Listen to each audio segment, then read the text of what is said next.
जिनके ऊपर शिक्षा की जिम्मेदारी हो, जब वही बदचलन हो जाए तो सोचिए देश के भविष्य का क्या होगा। ऐसे ही एक बेशरम शिक्षक की बेशर्मी गोंडा जिले के परसपुर से सामने आई है, जिसकी काली करतूत सुनकर आप दांतों तले उंगली दबा लेंगे।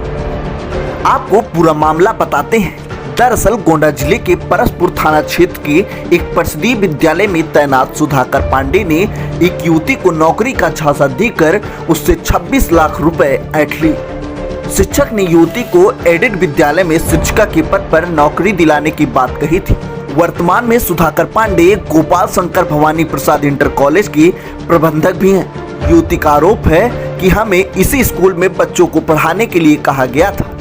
काफी समय के बाद जब युवती को पता चला कि उसके साथ धोखा हो रहा है तो उसने सुधाकर पांडे से अपना पैसा वापस मांगने लगी, जिसको लेकर सुधाकर पांडे और युवती के बीच काफी तू-तू मैं हुई।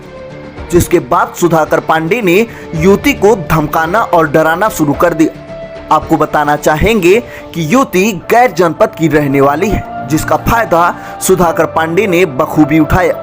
जिसको लेकर जब युवती ने आरोपी शिक्षक के खिलाफ परसपुर थाने में एफआईआर दर्ज करनी चाहिए तो सुधाकर पांडे के रसूख के आगे युवती की एफआईआर दर्ज नहीं की गई।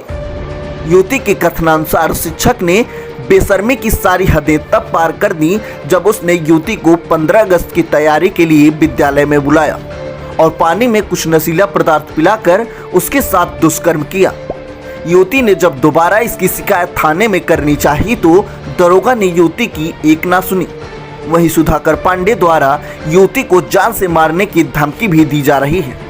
थक हार कर पीड़िता ने एसपी आकाश तोमर से न्याय की गुहार लगाई है और अपने ऊपर हुए अत्याचार को उसने परत दर परत एसपी से बताया। उसकी बात सुनने के बाद एसपी आकाश तोमर ने परसपुर एसएचओ को निर्देशित करते हुए कहा है कि पीड़िता के आरोप पर एफआईआर पंजीकृत करें और आरोपी की गिरफ्तारी शीघ्र ही होनी चाहिए।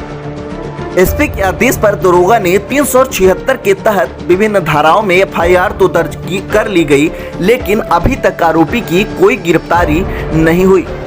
आरोपी खुलेआम घूम रहे हैं और पीड़िता को बार बार जान से मारने की धमकी भी दे रहे हैं। मैंने 1 महीना पहले अपना मुकदमा दर्ज करवाया था। कप्तान साहब के कहने पे मुकदमा दर्ज हो गया था, लेकिन अब तक उस पर स्थानीय पुलिस कोई कार्रवाई नहीं कर रही है और सुधाकर पांडे किसी को भी भेज के मुझे धमकियाँ दिलवाते हैं। मेरे साथ रेप हुआ है, मेरे साथ बदसलूकी की जाती है, मेरे साथ उन्होंने सुधाकर पांडे ने रेप किया है। क्या चाहती हैं? मैं इंसाफ चाहती हूँ। मैं यहाँ के सभी अधिकारियों से, योगी बाबा से इंसाफ चाहती हूँ। मेरे ऊपर प्रेशर बनाया जा रहा है कि अपना मुकदमा वापस ले लो।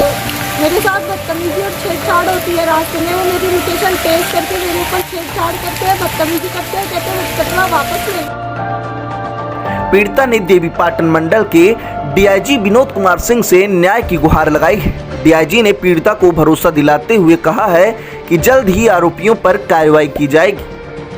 अब आप खुद सोच लीजिए कि जिन पर शिक्षा की जिम्मेदारी है वही ऐसी घिनौनी हरकत करने लगेंगे तो शिक्षा का स्तर कहां जाएगा। फिलहाल पीड़िता ने अपने ऊपर हुए अत्याचार की शिकायत मुख्यमंत्री योगी आदित्यनाथ से भी की है।